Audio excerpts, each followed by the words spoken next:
Bengals have the ball. They are running it back. Sam Hubbard. Stanford Jennings is going to go all the way. When it comes down, the Bengals are champions. Now the Bengals Super Bowl chances rest on his right foot. The kick is up. It is good.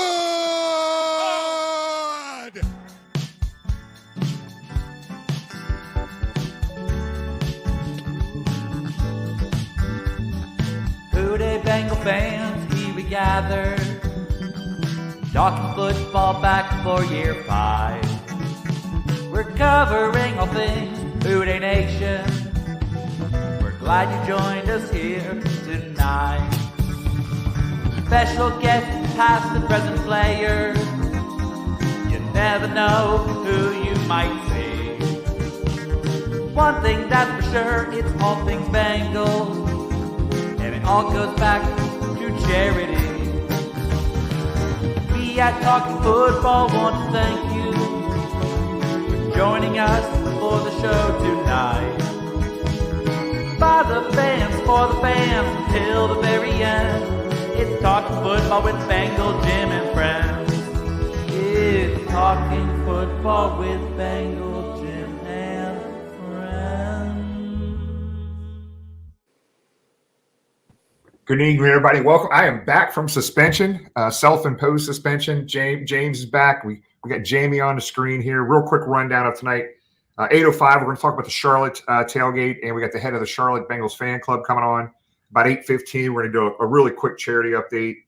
8:20, we're going to dig into some of the stadium lease discussion today. If you didn't see it, we're going to talk about it. We got a video to play for you on that. 8:30ish, we're going to talk about the Monday Night Football tailgate and all the crazy activity, fun activity going on that night. About 8:35, we'll talk about the Kansas City game. We'll dig into that. And about 8:45, we're going to talk to Tom. What was he, the highest rated quarterback in Bengals history? That's exactly right. Highest rated Bengal quarterback in team history. Mohamed Sanu. So he's getting home from football practice about 8:30, he said. So he said about 8:45. So we hope Mohamed can make it. So good to see everybody on the screen, guys. What's up? Good to be back. I feel like the original band's back together here. Jamie's coming out of his off-season hibernation. Tom's rare form already. Couple.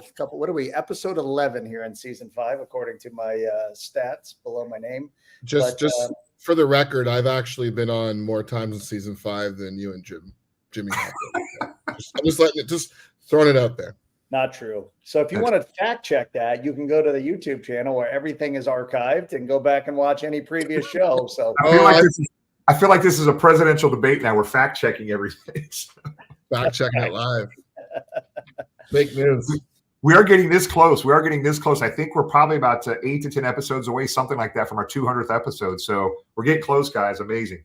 That's and great. they're still not canceled. How about that? 5 years, 5 years in, still going. But great to see everybody in the chat. So if you have any questions for any of our guests tonight, or have a topic you want to bring up, put that in there. Glad Mark raced home from Pure, Michigan to get on. I see our international fan of the year, the real Canadians, on, Jamie. So we're doubling up here tonight.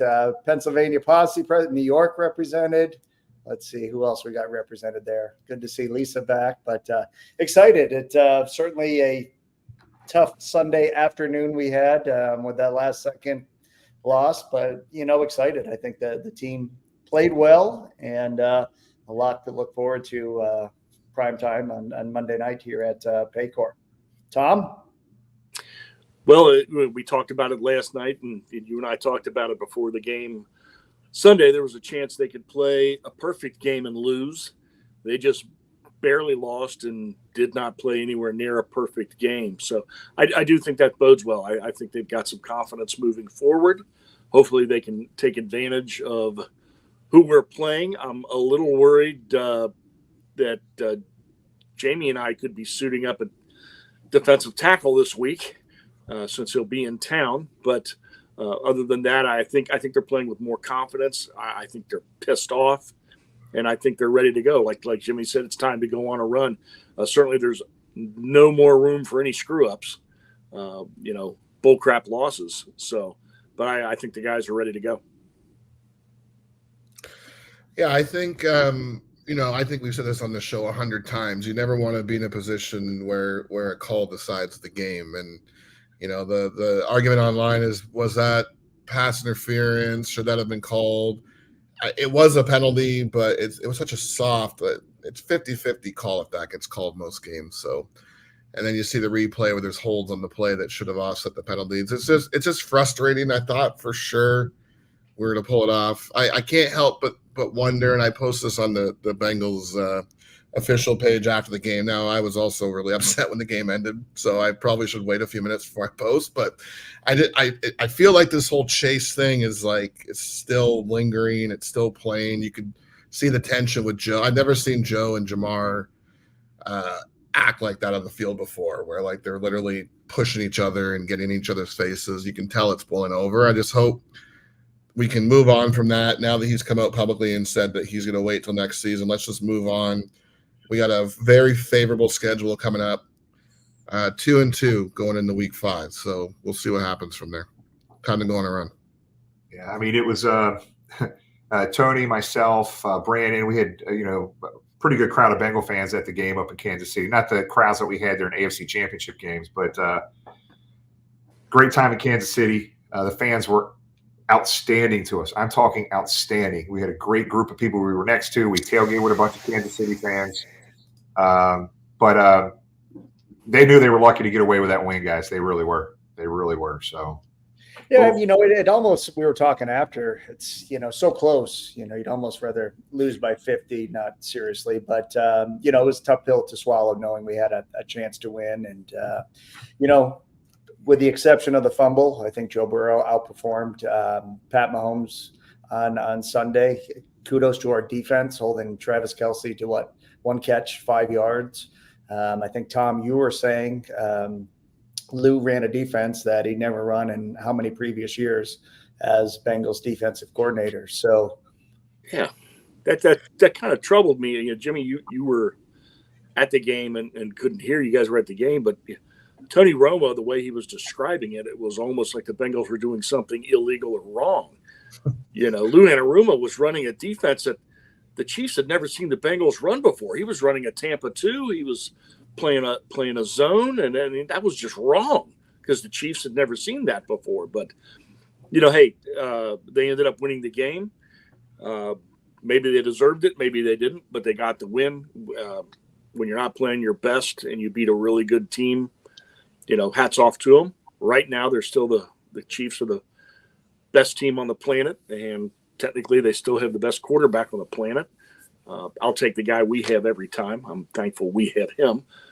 But, that's that.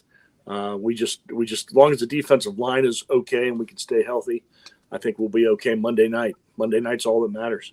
So Lisa makes a good point here, saying Trey Hendrickson's fun to watch this year. I think he was the player of the game. He was so fun to watch. He just busted through that line. It was crazy.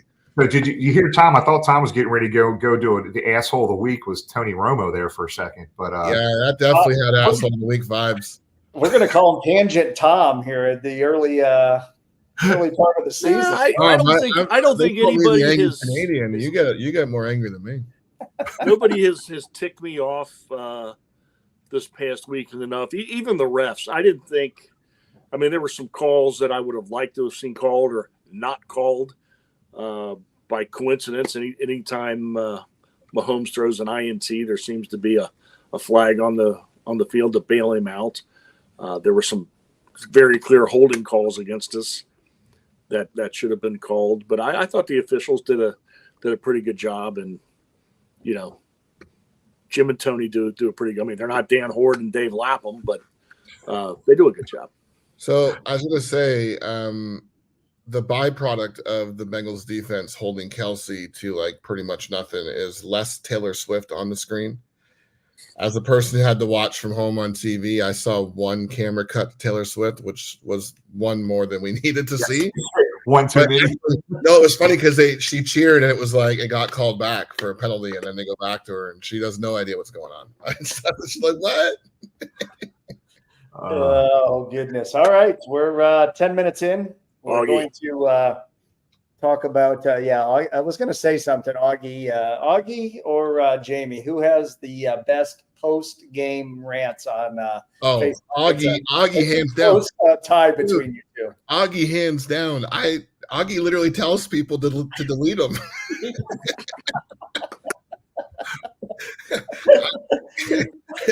I always happen to see the Bengals official post game, so I comment. I'm not very critical though. I just put up my thoughts. But yeah, there's been a couple times where I probably should have waited a little, maybe, like when Aaron and I fight, sleep on it a little bit, I don't want to like.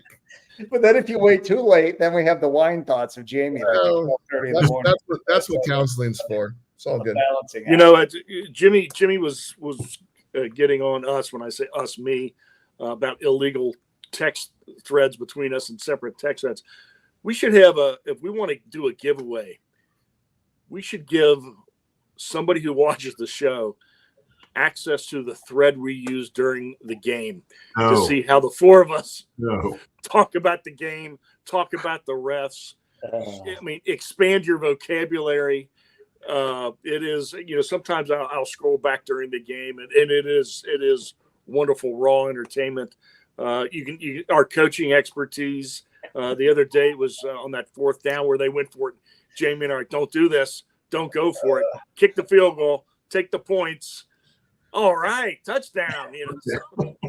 Can we also just mention, because we talked about Trey Hendrickson being the player of the game, Yoshi, very viable red zone threat, and not doing much on the open field though. A couple missed plays there, but man, 2 touchdowns. That was really fun to see.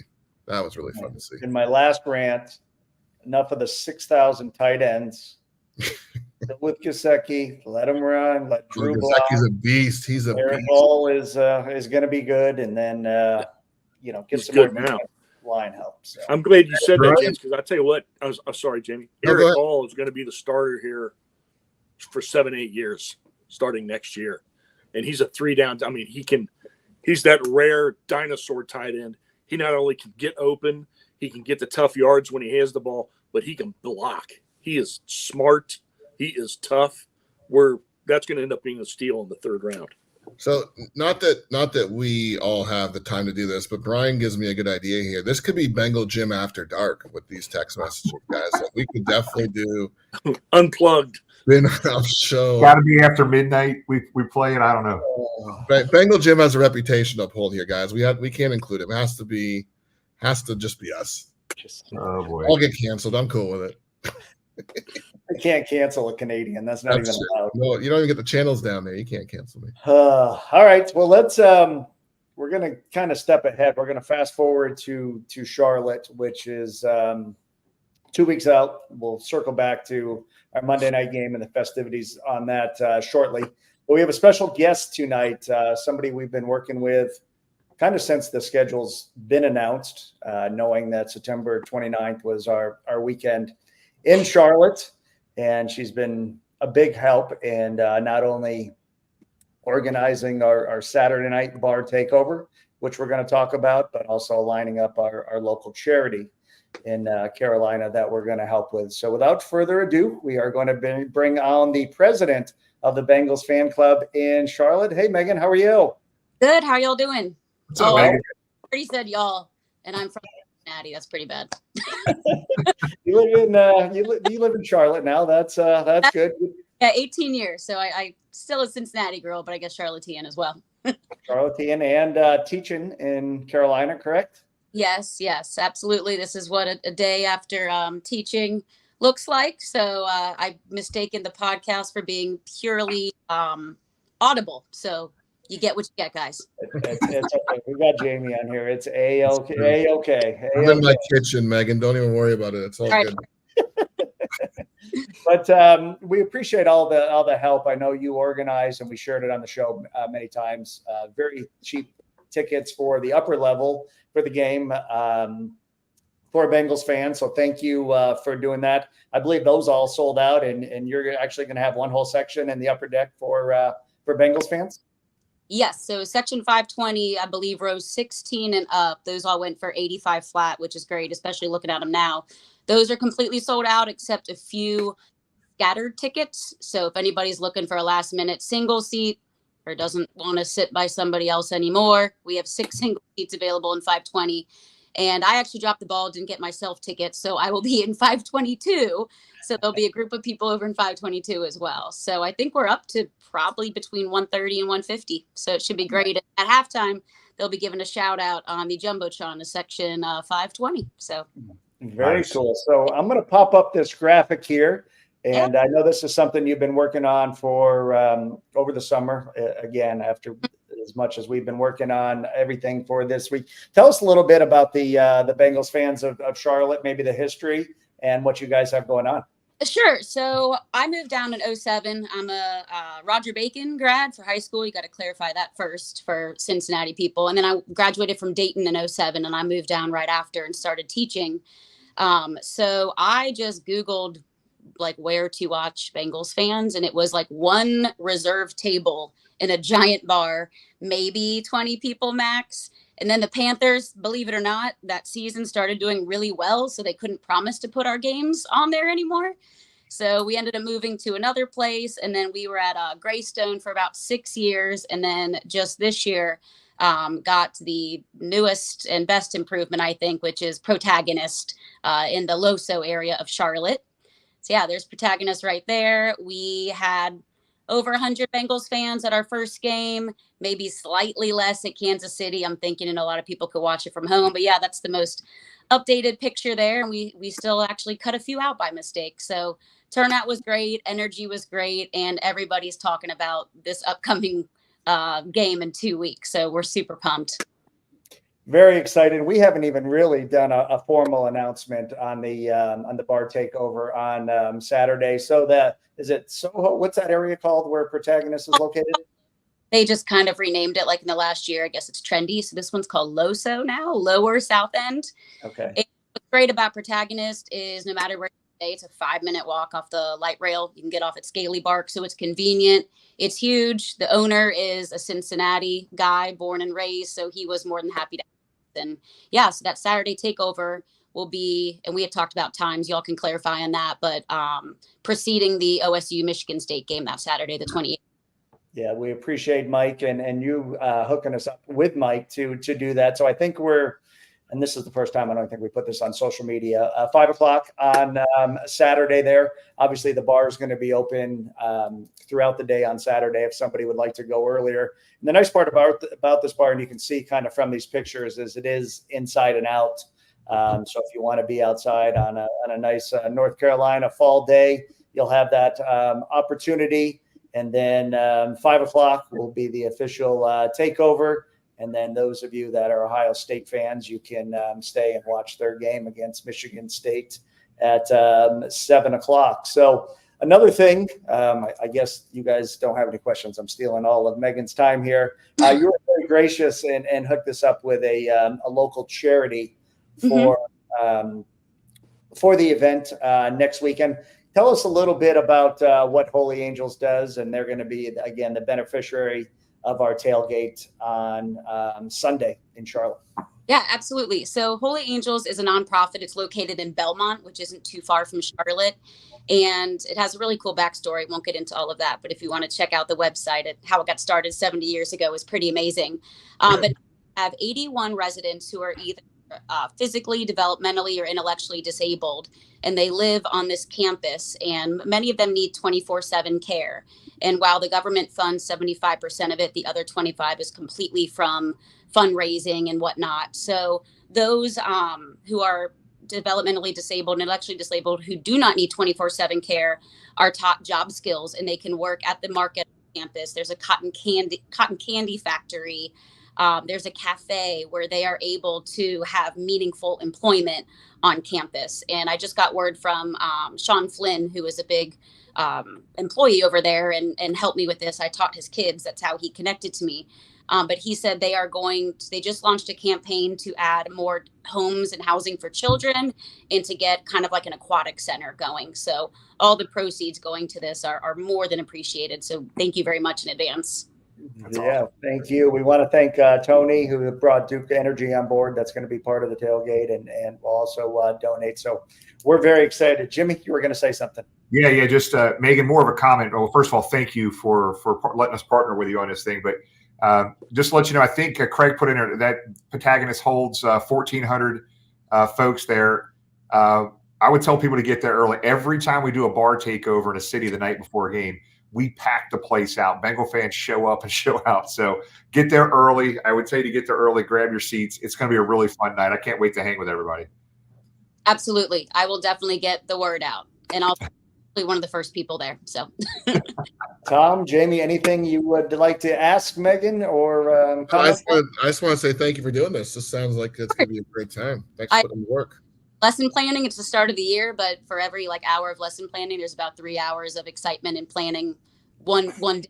So I love it. I actually got my students involved. They are going to, and I just talked a little bit to James about it today, but if planned accordingly, they'll be with the Holy Angels tent selling baked goods as well to help raise a little side money. So, and I might be able to put some Bengals jerseys on them.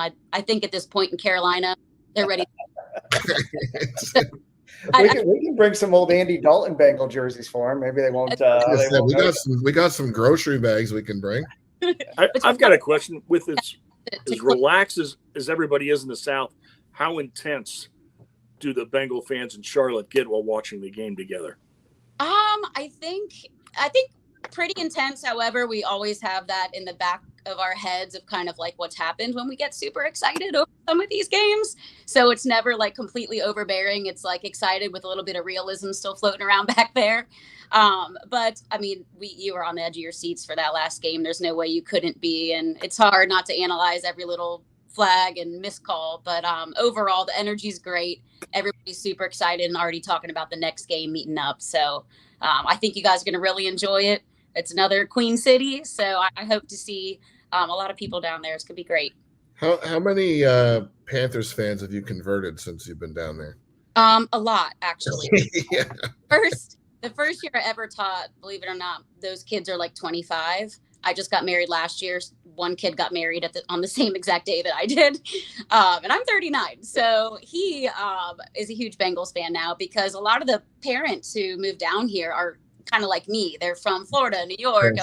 Yeah. And they have a first team, and then their secondary team is all kind of the Panthers. So I do fun activities in the classroom with it, and I think that kind of locks them into and some football math. So if they don't have a team, I just bring them over to the black and orange. I like that. You're doing the Lord's work. Thank you. Absolutely. Well, Megan, we appreciate all your help. If anybody is looking for a ticket, maybe you're looking for a single, want to be part with the Bengals fans, send us a message. We'll get in touch with Megan. Very affordable. I think you said $85, Megan. So great, cheap way. Speaking of the tailgate, that's one thing we haven't even talked about, and we appreciate Mike will be providing the adult beverages. Can't talk. Sunday at the tailgate, the gentleman who owns Protagonist, but over 1,000 tickets already sold for that tailgate Sunday. We have a huge lot. There'll be food trucks, we have portable restrooms. We have, as Megan mentioned, our charity, the Holy Angels, will be there, and a couple other surprises. So if you haven't got your tailgate tickets yet, we will put a link in the chat there, and make sure you get those. We'll start early, 8 a.m. on Sunday. For that, 124 South Poplar Street, walking distance to the stadium. One question we have got, there'll be no parking in our particular lot during the tailgate. So feel free to Uber down or park in an adjacent area. There's a lot of adjacent areas if you're going to be driving down, but looking forward to that. And we will have a cap. Obviously, there's only so many drinks we can get. There's only so much room in the lot. And this is probably one of the bigger lots in all the years we've been renting out spots to do the tailgate. But get your tickets. It's going to be a fun time. Kick CMA Music Accelerator will be there. DJ Trub will be there, right, Jimmy? Spinning tunes. So I think this is the second time she'll be on the road with us, and just really, really going to be a fun day. It's amazing just seeing so many of the away fans at these away tailgates that we do. A lot of them don't get a chance to come back to Cincinnati, and they are just jacked to be around 1,000 plus Bengals fans all wearing orange and black and in Bengals jerseys. Anything you want to add to that, Jimmy? No, I'm just as a reminder, every time we do an away brewery or bar takeover, it is absolutely packed with Bengal fans. So get there early. The tailgates, there's probably not going to be tickets left game day to get into the tailgate. So if you're going to get them, you're going to go get them now, because we're not going to be able to fit everybody in the tailgate area. It's going to be we got a big lot, but make sure you grab your tickets, and we'll put them in the chat area here soon, whether you're on Facebook, Twitter, or YouTube, that you can grab those tickets, because it's going to be a hell of a fun time. For sure. And Megan, thank you so much for all your help in getting everything together. The Bengals fans of Charlotte, look forward to meeting all them, and we'll see you on next Saturday, of course, after our win on Monday night. Of course. Yes. Looking forward. Thanks, guys. Thanks, Megan. Good day. All right. So James, I think you need to communicate better, man. Let her know this was a virtual. She wasn't ready for this, man. She had to go get her shirt on, or Yeah, James. She sent a text. She was at the end. So thank you, Megan. We appreciate it. yeah, you can tell she's pretty pumped. She can't wait to hang with all these Bengal fans coming to town. So Mike, we were trying to get Mike on, the owner of Protagonist, last minute, but his wife is out at dinner, so she wasn't. So he's got on daddy duty tonight, but he's excited. For those that don't know, Mike, again, another Cincinnati native, worked at Western and Southern, and another transplant that moved down south. So going to be a fun weekend. Charlotte always is, just a great city, and looking forward to seeing all the Southeast Bengals fans there. Yep. September 28th and 29th. Yeah, so let's get into a little quick charity update, James. We had an event Saturday nights in Kansas City at the Voodoo Lounge at Harrah's of Kansas City. We had Bengal fans, Kansas City Chiefs fans, rivalry for our cause. We raised about $2,000 that day. $500 went to Mahomes charity, and $1,500 went to Joe Burrow's charity. Do I have a graphic for me? Do I have a graphic for this? James, we do have a total. We have a total at the end. Will pop up, Jamie. That last one that will pop up. I don't think we have any pictures from. No, I didn't put any pictures in there, but just a quick update. And sorry, Tony wasn't able to make it. I didn't get the link to him quick enough, but not a whole lot of stuff to talk about with the charity. But this is the charity number so far, guys. We're 2 games into the season, so obviously a big chunk of that came from Jungle to the Hall. I think a little over 40,000 of that came from Jungle to the Hall, Jungle Jam. But man, I tell you what, it's been a lot of fun. We're still the bourbon bottles that were sold. We're going to get those final numbers here probably the next day or two, but it looks like almost 10 grand for the Alzheimer's Association as well. And we'll be doing another charity here Monday, which will, and I think that charity, James, is going to be Cincinnati Music Accelerator at the Monday Night Football game, correct? That is correct. So Kickley, we appreciate everything he does, been providing the sound going all the way back to the Super Bowl in Los Angeles. So a great partnership, and he will be the beneficiary on Monday night. I believe we sent out our volunteer list. So whatever aspect you'd like to help out on, maybe whether it's the bar side, whether it's setup, whether it's tear down, whether it's whatever during the event, if you'd like to help out, that link will be on social media. We definitely could use all the extra muscle we can get, and a great way to be part of it. Yeah. So real quick, the Oktoberfest is this weekend in Cincinnati, guys. And Matt, I've never done the chicken dance in my life, but Trish is going to help me understand how, and she's going to teach me how to do the chicken dance, and I will be ready. Oktoberfest, opening up Oktoberfest with a bunch of other Bengal fans and some other folks. I think David Fulcher and Icky Woods. We will be doing the chicken dance, opening up Oktoberfest, kicking off Oktoberfest. So I've got to learn how to do the chicken dance. I know that's embarrassing to say as a Cincinnati that I don't know how to do the chicken dance, but I'm gonna learn here pretty quickly. You've never been to a wedding reception? I have. I just watch people look like fools when they do it, but now I'm gonna have to be the one to do it. Dude, I see the chicken dance every weekend. I started saying reception hall. So let's change subjects here a little bit, guys. Let's talk about the news today, the breaking news, the stadium lease discussion with Hamilton County. Guys, we're going to be as positive as we can with this because when you get in these type of discussions, a lot of politics being played. The county and Bengals are nowhere close right now in their discussions, but I do have to think that this is going to get resolved. Just hope it gets resolved sooner than later. So I'm going to play. I'm going to play a video that I watched. The Hamilton County had a press conference. MSA, architectural design firm here in Cincinnati, had a pretty impressive presentation. I think all of us on the screen saw these videos and watched some of it live. So I'm going to play this video. It's a couple minutes long, but this is pretty impressive, guys. I hope. Now, remember, this is architectural renderings and videos and pie in the sky things, but they took input from the Bengals, input from the county. If we wanted everything, what would it look like? Best case scenario here. So we'll talk about the price tag after, but here's this video. This is pretty impressive. For the gateway to the city, the fulcrum from Fountain Square to the Tall Stacks, the pivot point that unlocks every ounce of potential along the river, the beating heart of our hometown, where we show our stripes in every bite, step, smile, and roar. First down, touchdown, get down. This is a cavalcade of memories made.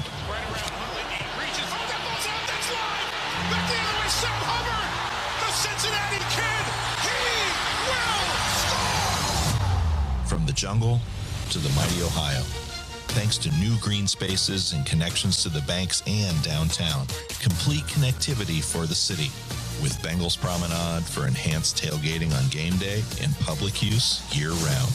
This is where Paul Brown Way becomes a new icon, syncing all the parks around all them Tigers training. Easier and safer stadium access, premium seating and breakthrough views at every level. This is groundbreaking growth, redefining the way you watch your Bengals, all designed to enhance the way they build for battle. The north end zone, now the envy of the league. The south end zone, raised and expanded to meet your expectations for this team. 365 event spaces, a championship experience for the 513. This is a place 56 years in the making, and we're still just getting started. Creating a game day extravaganza for all ages, one that pays homage to rich traditions while raising the bar for an entire region. So I'll ask one more time, who holds the key for the gateway to the city? Every single one of us. When it comes right down to it, you. The new Paycor Stadium, made for Cincinnati to roar.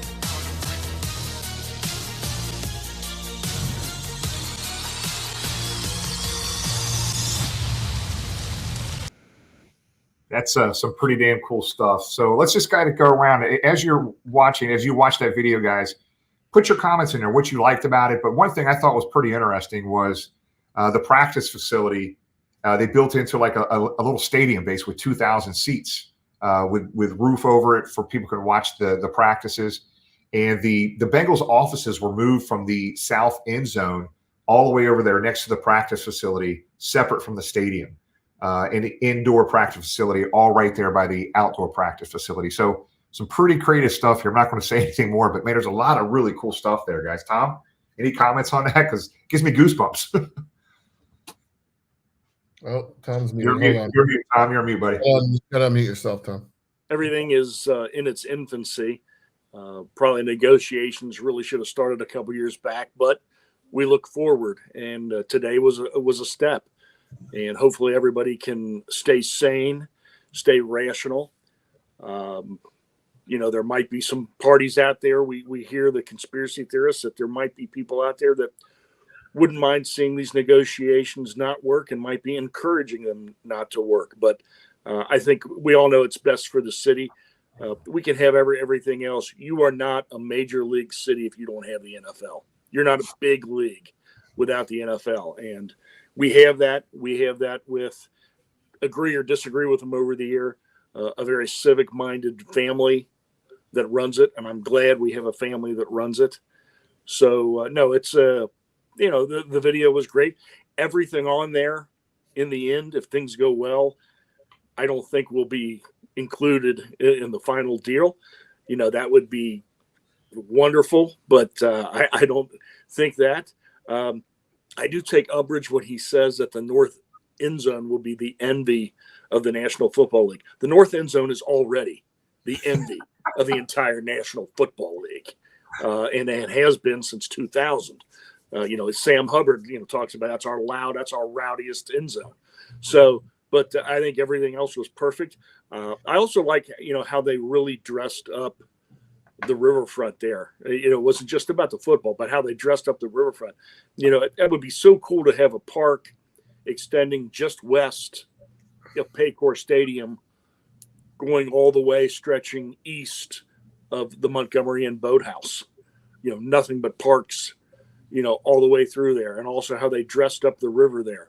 It really looked fantastic. It'll make the city's front door look so incredible. And that will be the envy of every city in America. So if we do the right thing, this will get done. There are going to be very discouraging days. There are going to be even, I think, some frightening times. But there's going to be a lot to overcome. But, I think we can get it done. I think what I noticed the most out of all that, the rendering in the video, is the actual landscaping.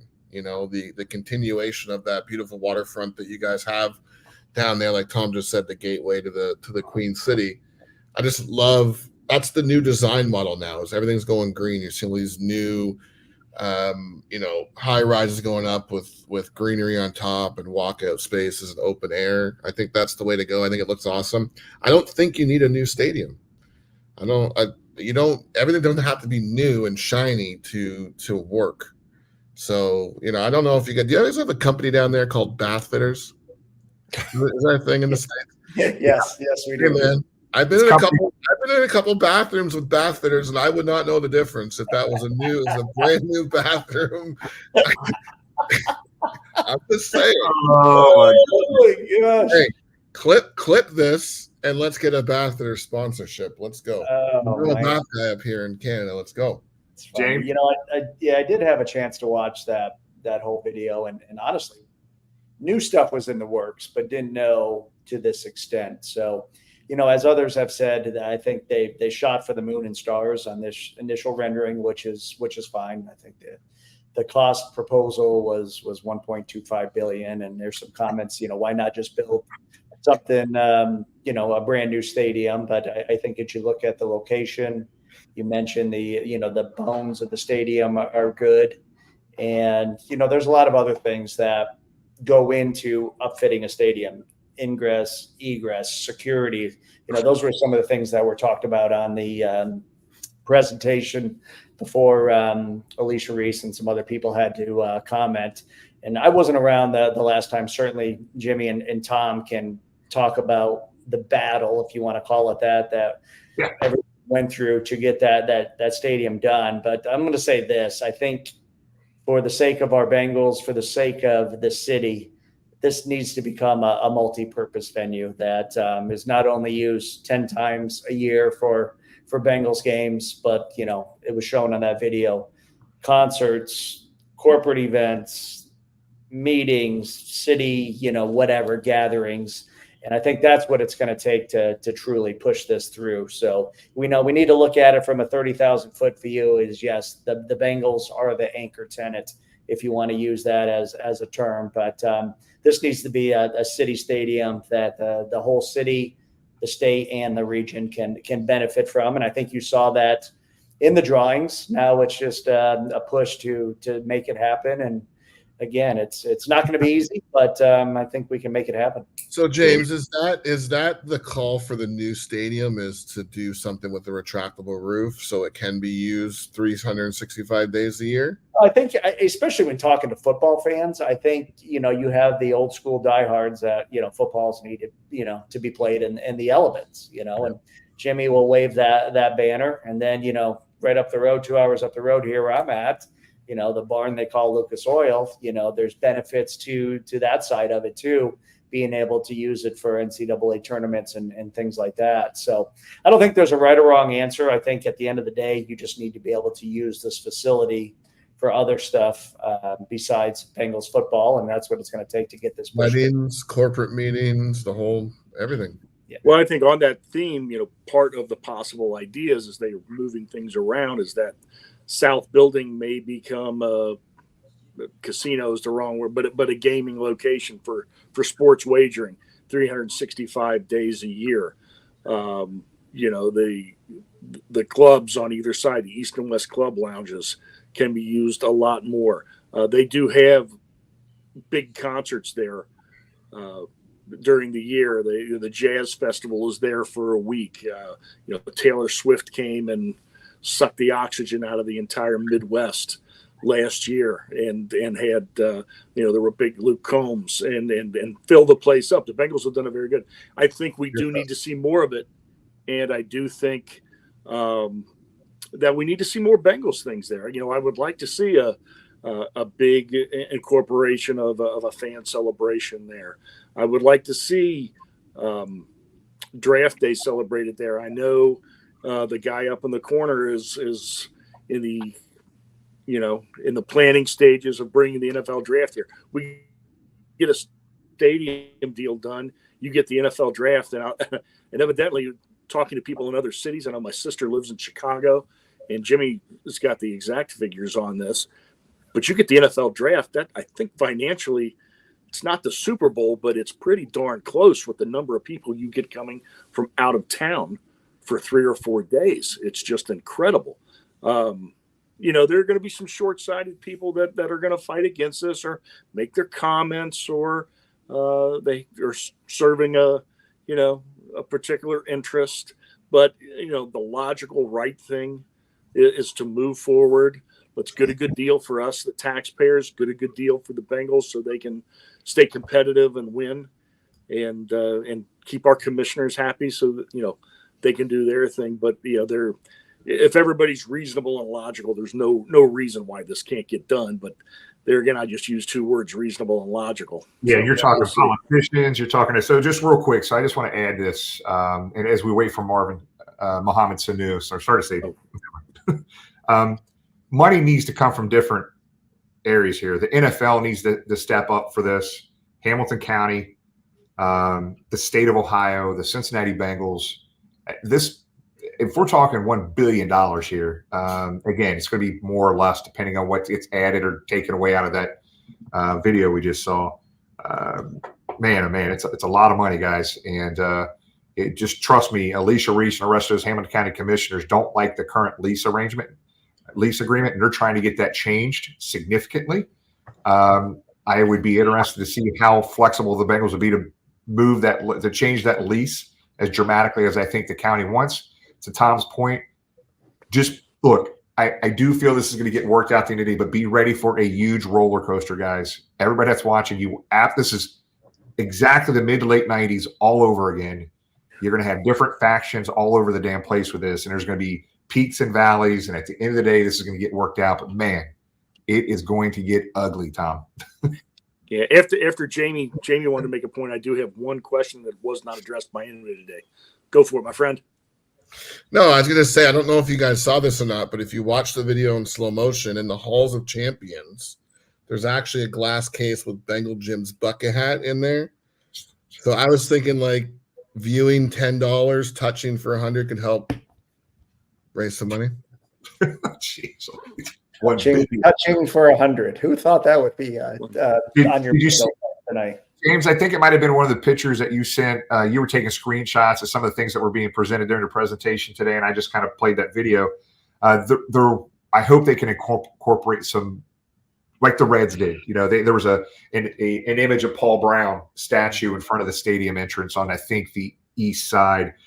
Again, just stuff that I think would be really cool. But there's been a lot of comments, a lot of emails and texts and DMs today.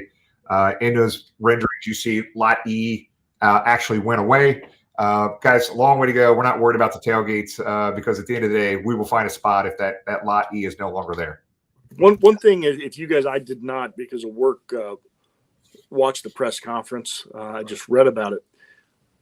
With the types of renovations they're talking about, was there any discussion, are the Bengals not going to be able to play at Paycor for a certain amount of time?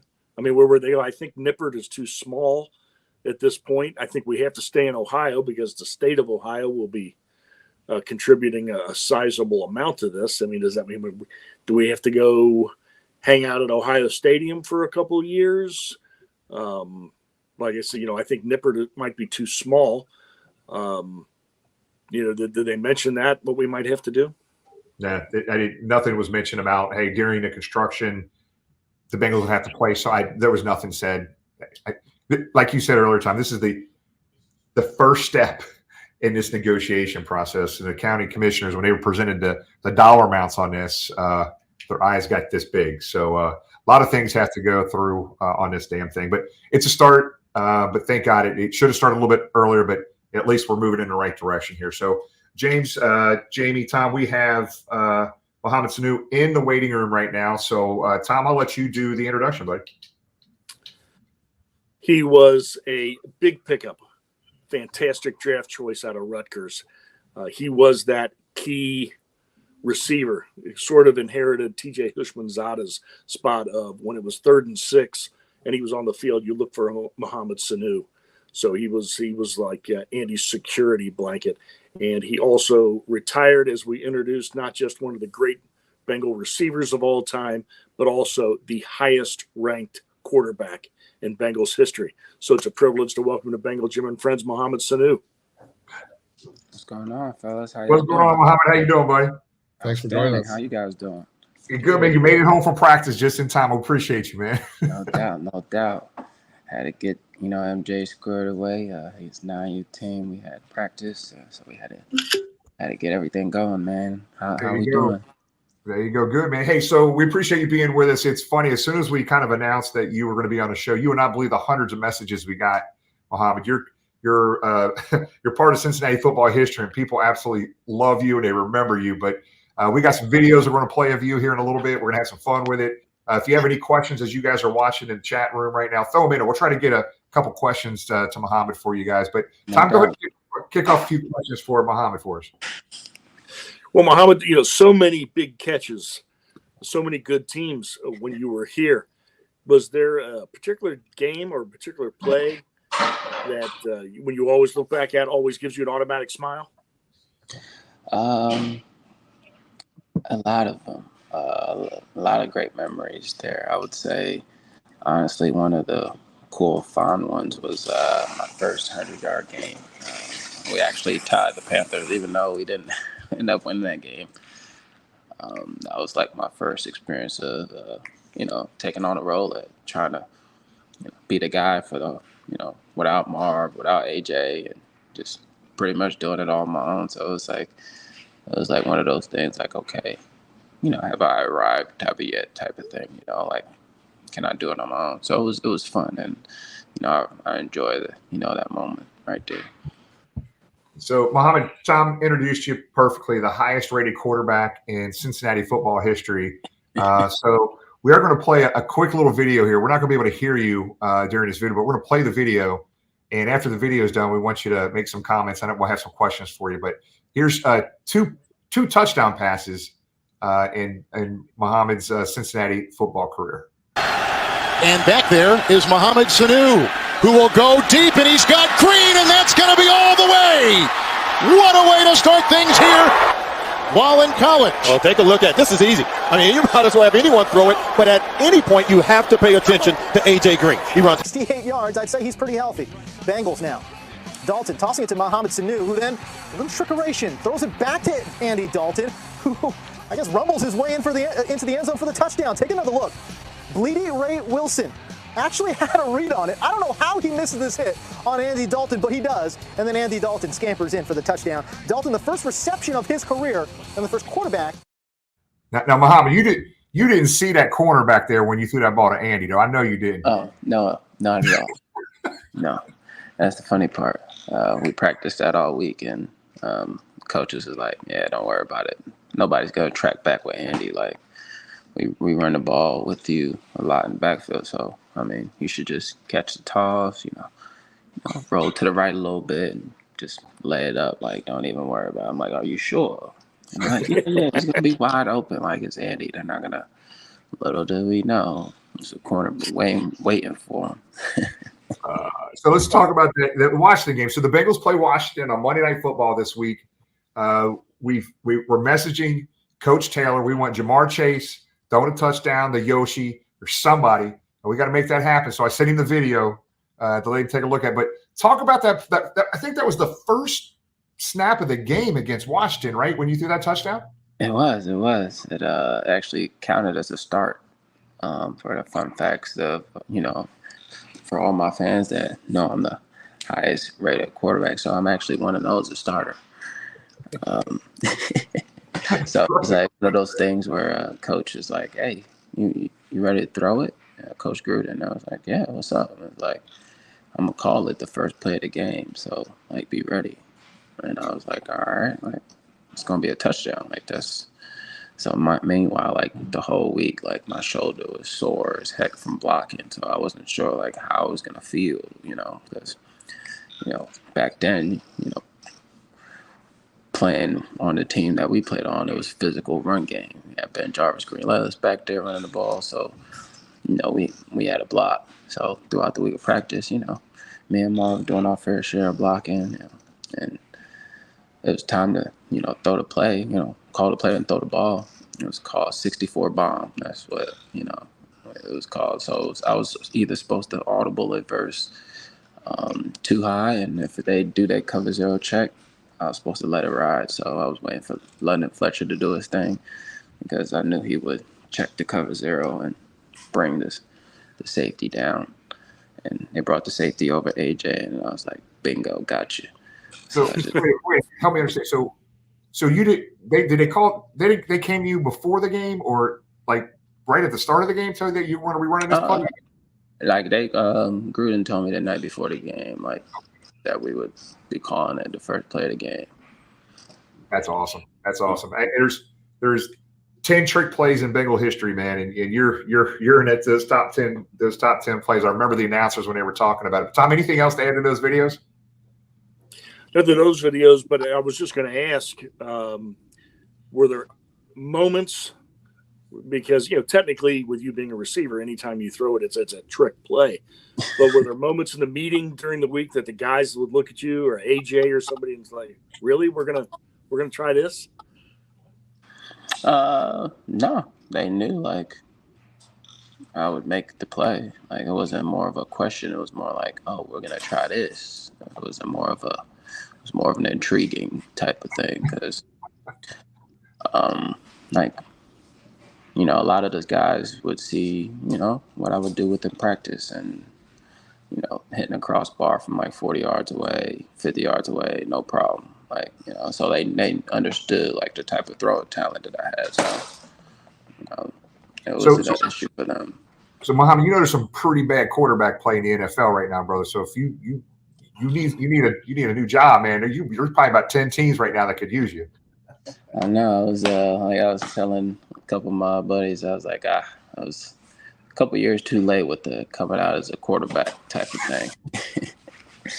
Because when I was coming out, playing quarterback, it was like you too athletic. Let's use you somewhere else. Now it's what they're looking for. Gotcha, James. Jersey native, went to high school in New Jersey, went to Rutgers, and won't hold that against you, Mohamed.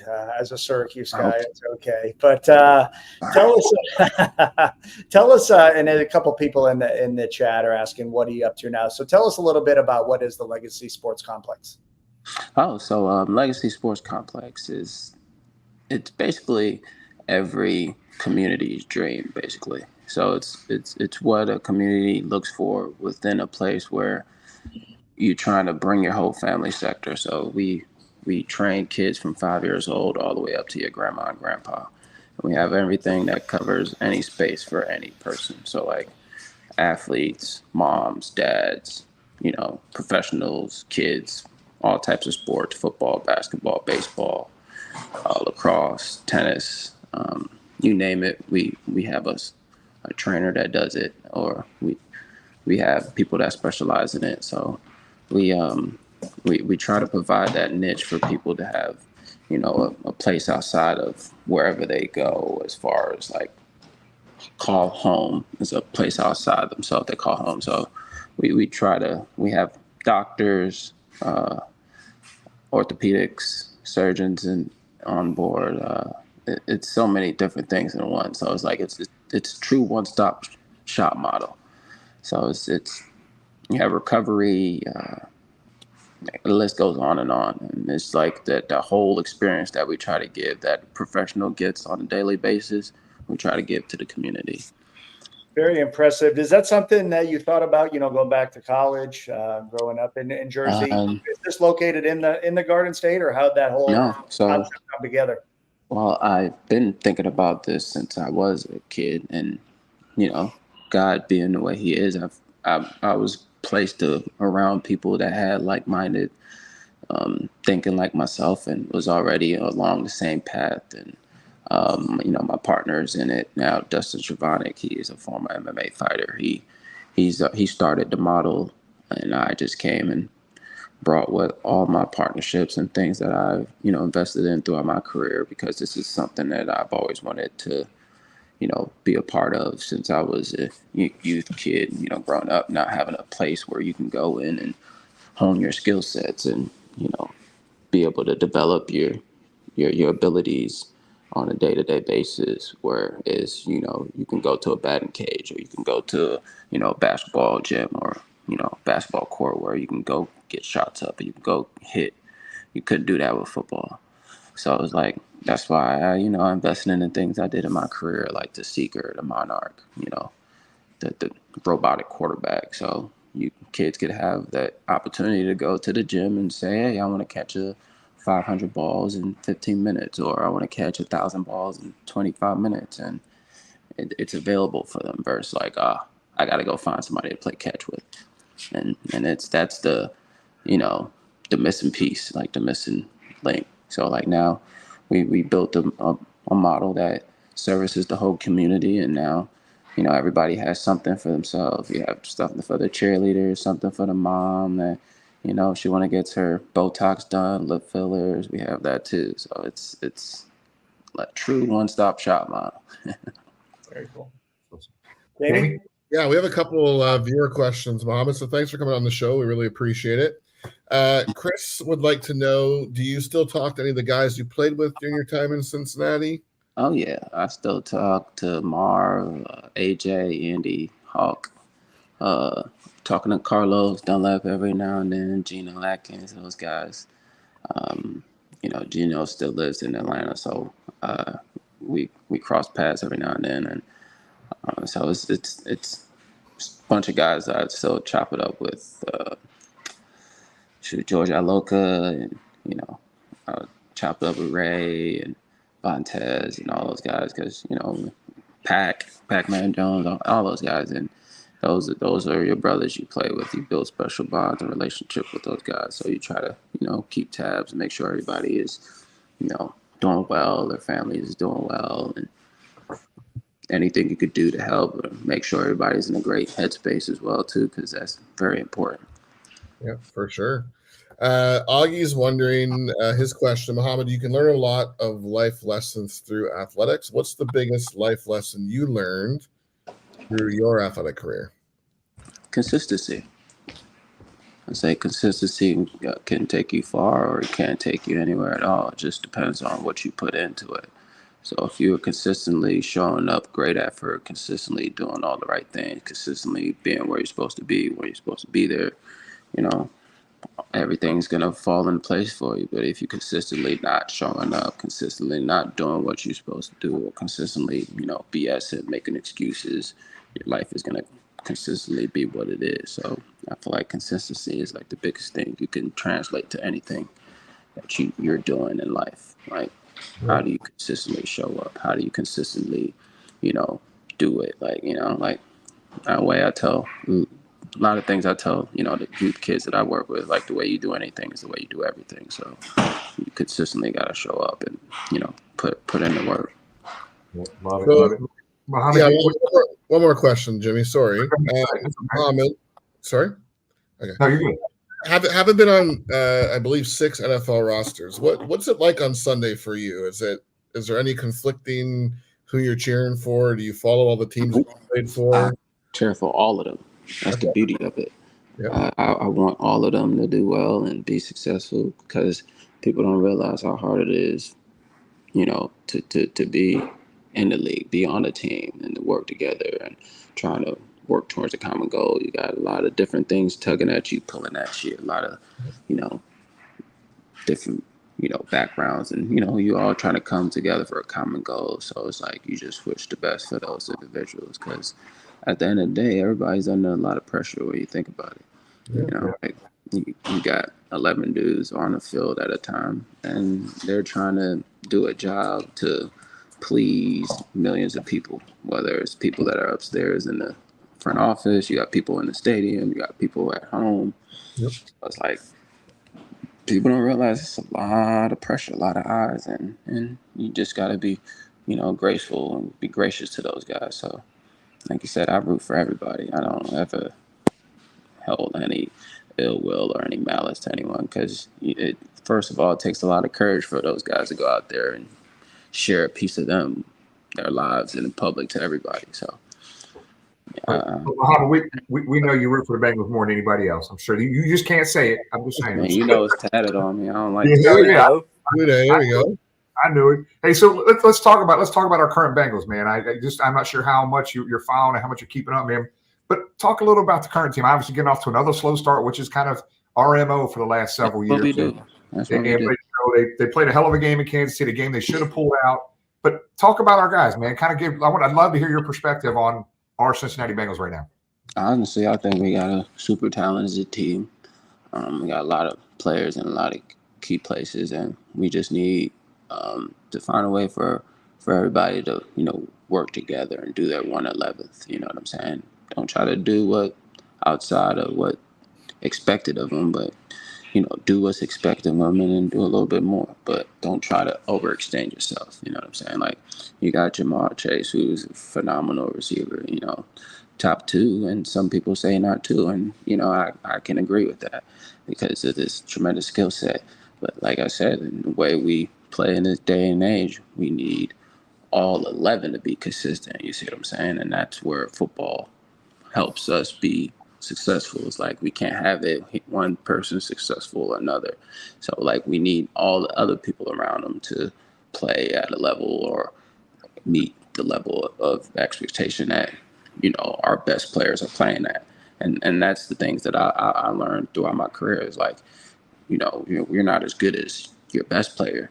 You're as good as the player that isn't playing the best. You know what I'm saying? So how can the player that isn't playing the best be you're playing as best as your best player?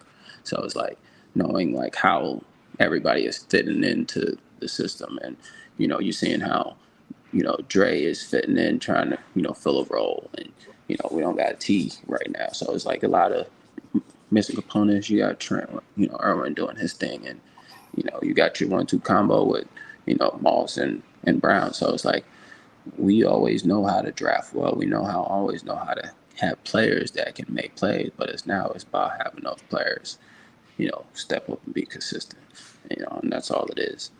Yeah, got it. Thanks for your time tonight, Mohamed. I think we have another 1 or 2 questions. We'll let you go, brother, if you're okay with that.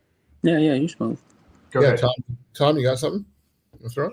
Yeah, just wondering. It would appear in a couple of weeks we're going to be facing an old teammate of yours and a guy we really appreciate and respect here in Andy Dalton. Do we have anything to be overly concerned about? Is he still the Andy Dalton that he was when you came in the league, or do you think we might be okay against Charlotte? I don't know. Like I said, like I know Andy is Andy, but I don't know what they got going on in Charlotte. I don't know what's around them. I don't know what. I can't attest for that. Like I could attest for what he was around when we played together. So like that's the cool part. So I'm excited to see how Andy goes and plays, because you know how it is when you're playing against some team you played against or used to play for. I would say playing against your old team, like you always want to got a little extra fire, a little extra juice, just because you want to show them like, hey, you miss me, You know, so it's just what I would say, and not to say like you guys don't have a great quarterback in Joe right now, but it's just what it is when it comes to playing against your former team. So I do expect Andy to come in there balling and doing what he does. And we'll finish with one more question. James, you want to finish, or Jamie? Doesn't matter. Yeah, I'll finish. Came here as a third-round draft pick, as we mentioned, out of Rutgers. Off the field, what is one of your favorite moments in the city of Cincinnati, moving from the Northeast here to the Midwest? Is there something that sticks out to you as a fond memory of your time here in Cincy? I met my wife there. Oh, there you go. See, there you go. Mohamed, you lived up in the Fairfield area, right? No, that's where she lived. I lived actually in Kentucky. That's where she's from, the Fairfield area. Okay. But we stayed in Kentucky, so we stayed right over the bridge. Gotcha. It wasn't too far. At that point, I was still used to that Rutgers commute. Like driving from one part campus to the other. So I was like, I'm not trying to drive far. And then after 4 years in, like I could drive a little bit. There you go. Well, Mohamed, hey, man, we just want to say thank you. We've got almost 1,600 fans in the room right now watching you. And it was interesting to see how many of the fans were so excited to see you again, man. So we'll do some clips, post some of these clips. And we really appreciate you being part of this. And it's fun to hear a lot of the former players we have on. We've had dozens and dozens of them.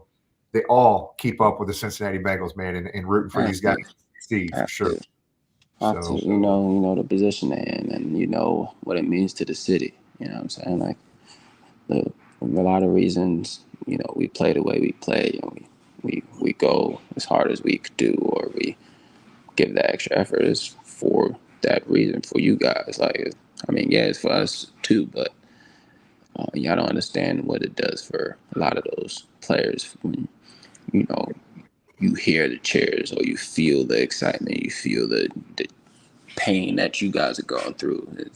We go through it too. So, we share those same emotions. Yeah. Well, brother, great work with the kids, Mohamed. We appreciate you taking the time to come on. And anytime you want to come back, just reach out. We'd love to have you. No doubt. I'll have to hop on again soon sometime. See how the season. Win the Super Bowl. Say that again. After we win the Super Bowl. Hell yeah! Now we talking. We appreciate you, man. Thanks again for taking time with us. It means a lot, buddy. No doubt, fellas. Who dey? Thanks, Mohamed. Who dey? Cheers, love. Great dude, man. Came home from football practice and dialed right in to hook up with us, man. So I hope everybody enjoyed watching that. That was fun talking to Mohamed. I mean, just who would have thought? One of my favorite players. Who would have thought, man? We're sitting here talking to Mohamed Sanu and all those great plays. He had multiple tremendous catch after tremendous catch. I remember him doing the one-handed catch over the middle of the field.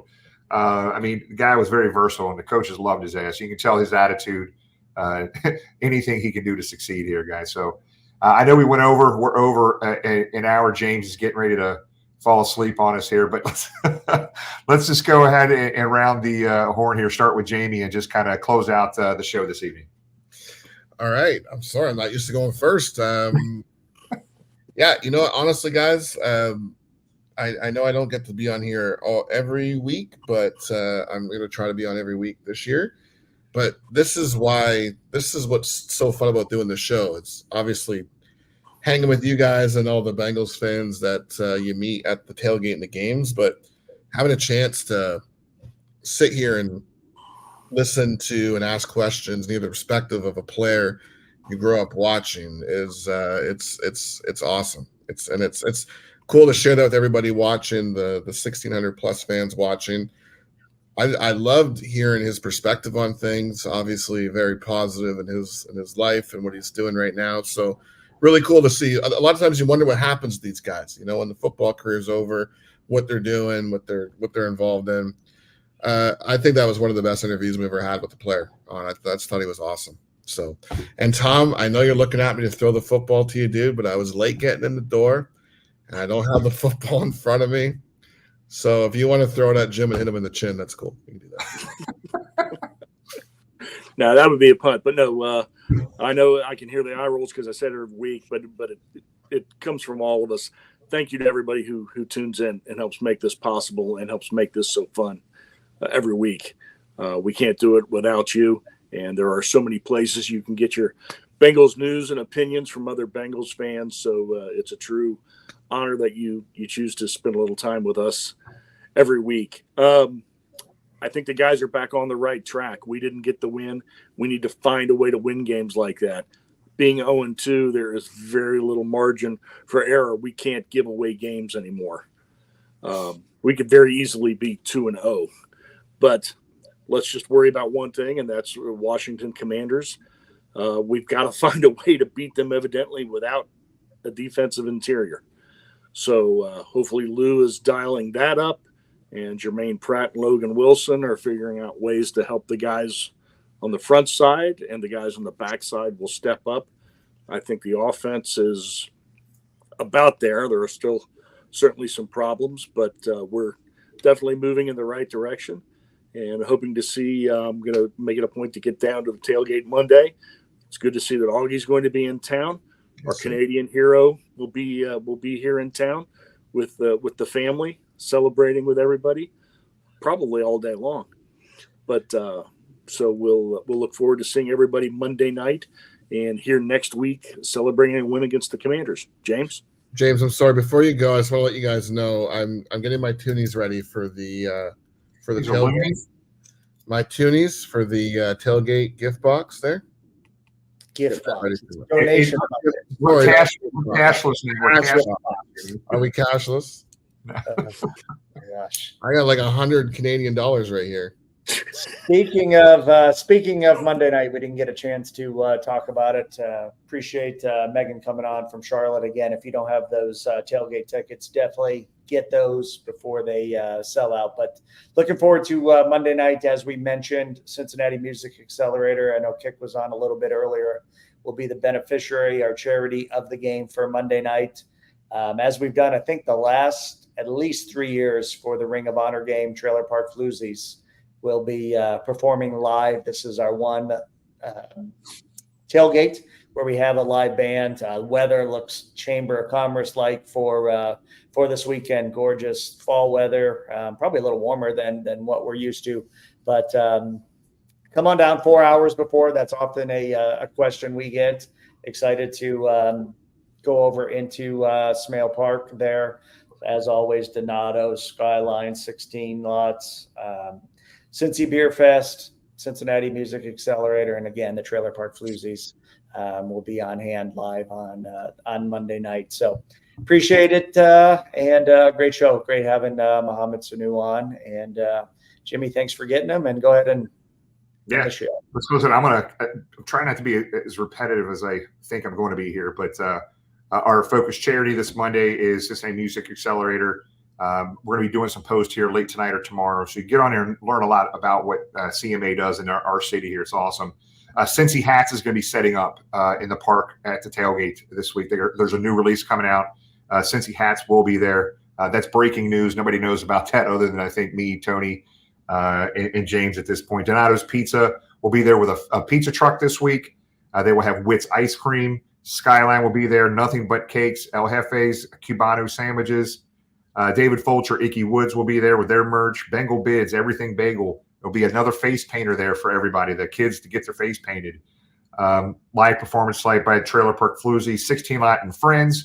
The opening day brewery was Wooden Cask over in Northern Kentucky. We now have 16 Lots in their friend brewery that they're going to be bringing, their featured brewery that they're bringing. They'll have 2 beers on tap, Dead Low Brewing. They'll have their haze between Northeast IPA and Oktoberfest Overload Marzen on tap. Cincy Beer Fest, Bengal Bomb, Cigars, Margarita Bar. And I would just tell you, we have some potential significant guest surprises coming Monday night. That's if they come, but there's a pretty good handful of guys that might be there. So don't miss it. Chamber of Commerce, weather, live band, family-friendly atmosphere. We're going to have a hell of a lot of fun together, guys. So we appreciate you guys being with us. We have a very special episode next Tuesday night. October is the vote for the senior committee for the Pro Football Hall of Fame. And we're going to start kicking off some more conversation with the Hall of Fame. We're going to be talking to John Arardi, who wrote a hell of an article here a couple months ago, Tom, I think, if I'm not mistaken. Week 1 of the season. Yeah, and basically all of the senior voters picked up. So Kenny Anderson was this close getting in last year, so we're going to have some conversation about that next week. And we've got some – just stay tuned on social media. We'll be making some announcements on that. So we appreciate you guys being with us. Love you guys. We'll see you next week. Actually, we'll see you Monday night at the game. Hoo day, everybody. Yeah, Hoo day. Hoo day.